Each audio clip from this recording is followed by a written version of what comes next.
I think that's good. Okay. I have a question for Ms. Russo and Mr. Klein. What are the names of the committees on which you currently serve? Mr. Klein? Absolutely. So currently I'm on the academic committee. When I started on the board for the first year, I was on the finance committee, and then since I've been on the academic committee. So right now you're currently on the academic committee? Right now I'm on the academic committee. Are you chairperson of any committees? Chairperson, no. Lisa Danchek Martin is the chairperson. Okay, great. Ms. Russo? As well as I'm on the curriculum committee. Okay, so you're on the academic and curriculum committees. Yes. Thanks. Ms. Russo? I served on, No, which ones are you currently on? we have 3 committees, 3 standing board committees, and I'm on the administrative committee now at this time. Administrative? And are you chair of any Not of committee? this committee, I am not. Okay, great, thanks. For the 2 incumbents, will you be attending the NJEA convention in Atlantic City, November 5th through 6th? And yes or no? Are you going to the convention? The NJEA convention? No, I will No, not. not the NJE. What is it? School board. It's the school board. The school board, the one November 5th through 6th? Oh, no, November 5th, no. NJEA, no, I will not. I will be attending the school board's committee next week, yes. Okay, next week in Atlantic City? Yes. Okay, so you're not going to the NJEA, but to the other one, okay? And what one specific thing do you plan to accomplish while attending the school board conference? Ms. Russo? What do I plan to accomplish? I've gone every year that I've been on the board, and I've attended numerous seminars regarding my service as a Board of Education trustee, learning about the newest and greatest trends and technology and how to best serve our students in the district. Is there one thing you specifically want to accomplish this year? Gaining knowledge. Gaining knowledge, thanks. Mr. Klein? Yeah, so in the past 2 years, gone to the committee with Ms. Russo as well as a couple other board members at times. There were various committees, there were various workshops down there, ranging from saving money in special education. There's all types of resources out there. Architectural firms that you can meet with. It's the whole gamut, as well as developing strategic plan. Enhancing curriculum transparency. There's a tremendous amount of things. Honestly, when you go down there for 2 days, you might hit 6 to 10 workshops. So there's not one specific thing you're interested in this year, learning particularly about? Well, I mean, I'm a perpetual learner. Okay. I was just wondering if there was one specific thing you were going there to... No. Okay, all right, a broad spectrum. Yes. Okay, great. In September, Commissioner Hespy sent a memo to the districts on how to accommodate students who refuse PARCC. Mr. Klein, what is the Nutley School District's opt-out policy on PARCC? As stated previously, the Nutley School District, there is no opt-out policy. Nutley, as a school board, we made the decision to follow the directive of the state, which was students taking the assessment. There were multiple reasons for that, one of which was the potential loss of funding. So we followed through with that procedure. We actually, we held several informational sessions, 1 or 2 of which I believe you attended, where we went through the assessment, the background of the assessment, so that we could inform parents in the community of what the assessment was about. I believe as a result of those workshops, we actually had a low opt-out turnout, less than the rest of the state. Were you able to read Commissioner Hespy's letter dated September 2015 in which he said, school districts should be prepared in the event that students choose not to participate in the assessment program and adopt policies and procedures for the appropriate supervision and engagement of these students during administration of the assessment. So it seems to me that the memo from Mr. Hespy said that the school needed to adopt policies and procedures. So I was just wondering if the Nutley School District had in fact followed the directive of Mr. Hespy by adopting a policy and procedure. And what you're saying is no, it has not. No, the testing policies haven't been changed. Students attend school. The assessment procedures didn't change for for PARCC. So, but we do not have an official opt-out policy for what the schools do. Okay, thank you. Thank you. Just a reminder, Ms. Sherman is an incumbent, if you have any questions for her. Okay, I thanks. serve on the academic committee, Okay. Oh, thank you. and I'm not attending the convention. Not a chairperson? Who's Okay. got another question? Hey, This is for Sal. Where do you teach and what do you teach? Okay, sorry. I'm a little under the weather. I should add to that. I teach high school history at Eastside High School in Patterson, New Jersey. I should also add my background in education includes a master's in teaching. Thank you. So, hi, a question for, I guess, the two new incomers about the park. Just, I'd love to know y'all's perspective on that, perhaps Art, since Brenda hasn't been. Just what your stance is on the park, and if you agree with the current policy, or if you disagree, what would you change, if anything? I think similar to Common Core, it's a very complicated issue, first of all. I will say that as a parent and somebody who has worked in the business world for 30-plus years, at some point in our children's lives, they are going to be asked to take standardized tests. If they're a mechanic, if they work in advertising sales, if they're a doctor, if they're a teacher, there's some common form of assessment they're going to have. In some cases, that requires ongoing certifications and standardized testing that they need to take.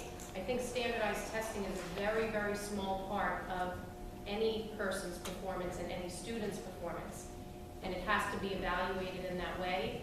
As a parent, I chose to let my daughter take the test because I feel I need to prepare her for the future. At some point, whether or not she matriculates to college or whether she chooses another career path, she is going to be asked to be taking a common assessment, and my feeling as a parent is I'd like to prepare her for that as soon as possible. Unfortunately, I think the PARCC results that will come out will not be very valid because there is a big percentage, and I don't disagree with them, that don't agree with standardized testing. So I feel like we're in a little bit of a catch-22 situation, and the results that we see, which are going to be starting to, I guess, they're going to start to roll out in different formats starting at the end of the week.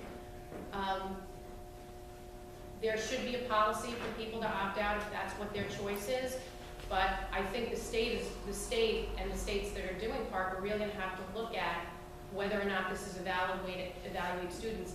Overall, I feel if it is only used as a guideline to show us where we're succeeding with our students and where we're failing with our students, we do need an assessment of that kind. I would hate for our children to leave the school district without the common knowledge they need to succeed in whatever career path they choose.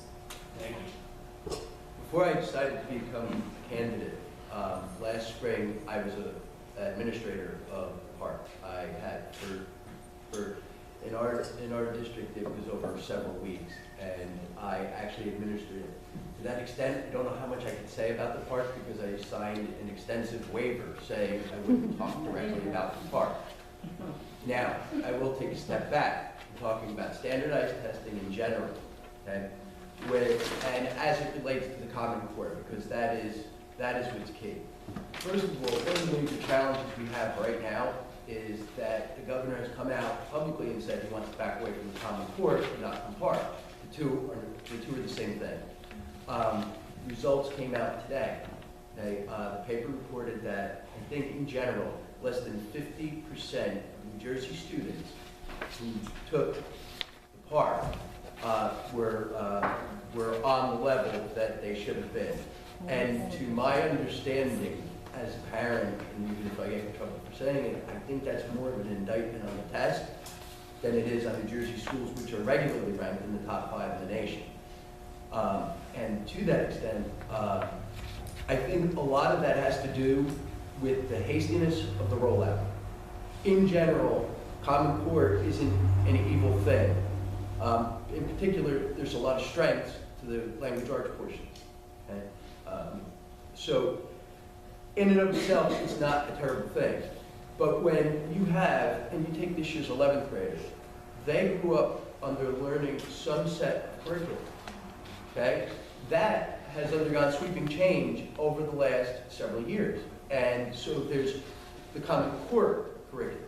So they're being asked, our third graders to 11th grade, which, by the way, in my opinion, is far too much testing. What I would say is, you're setting them up to take a test they hadn't been prepared for, and then you're publishing the results that their 50% or less New Jersey students are on level. I think it's going to take time to see it do what it's supposed to do. I agree with Blair. It's very important. I'm sorry. I agree. It's very important that students do take tests. At some point, we have to gauge and assess. Now, assessment and tests are made for different things. Okay? For assessment, and I'm sorry I'm going too long. This is in my wheelhouse. If we're talking about assessments or we're talking about a standardized tool, it would be most effective if it were a diagnostic tool. If it taught us what our students' strengths and weaknesses are, and then it can be used by parents, students, and teachers to set or chart a better course for that learner. Okay, thank you. Anyone Oh, else? I'm sorry, I didn't answer her opt-out. She asked about opt-out. My wife and I have not made a decision, as my children are in second and first grade, how we feel completely about that. As a parent. But as a parent, or just as a citizen, I would feel very strongly about forcing kids to do something that their parents don't want them to do. Thank you. Would anyone else? I would. When I was first appointed to the board, the first thing I wanted to do is get my arms around both core and PARCC, because a lot of friends of mine in the community come up to me and they were concerned about it. In fact, one of my friend's daughters was trying to do some core math, and I was sitting down trying to figure out with her. And I was told by the district that we have our website has all this stuff. So one of the things I'd like to first tell all of you to do, if you haven't done it already, is our district website does contain a lot of information both on core and PARCC. The next thing I did was I attended a Essex County School Board Association meeting where they had an assistant commissioner talk about core. And I learned that as Sal indicated, that the governor did come out, I think it was in May, and put together a committee to review the core standards to see if they needed to be, what changes, if any, needed to be made. The assistant commissioner revealed to us that it doesn't seem as though we'll actually be getting rid of core. It will be more of a realignment, but they're still reviewed. They still have a committee that's reviewing core. The realignment will be suggested to the Department of Education in January. So these are things that we may or may not have to adjust with our own current curriculum in 2016 to 2017. As to PARCC, I went to the Hudson County School Board Association meeting where they had an assistant commissioner from the New Jersey Department of Education discuss PARCC and the fact that the results, as has been indicated, are rolling out. They're rolling out small. From what I understand, and this is based on listening to the lecture that I received from the assistant commissioner, the PARCC test is designed to give us more information on our students. It's not just what they got wrong or right. From what I understand, the teachers for the first time, the educators will be able to see exactly what the answers were. They'll get to see the strengths and weaknesses of each student. So this will be more of an instructive learning tool than other tests. Well, I agree, you don't want to bombard the children with testing after testing. But if we actually do in fact have a beneficial test that will give us more precise feedback and also give our educators feedback, they're going to get the questions and answers. They're going to be able to see better where our students are falling. It'll be more instructive than other tests that we've experienced before, if this all rolls out the way it should.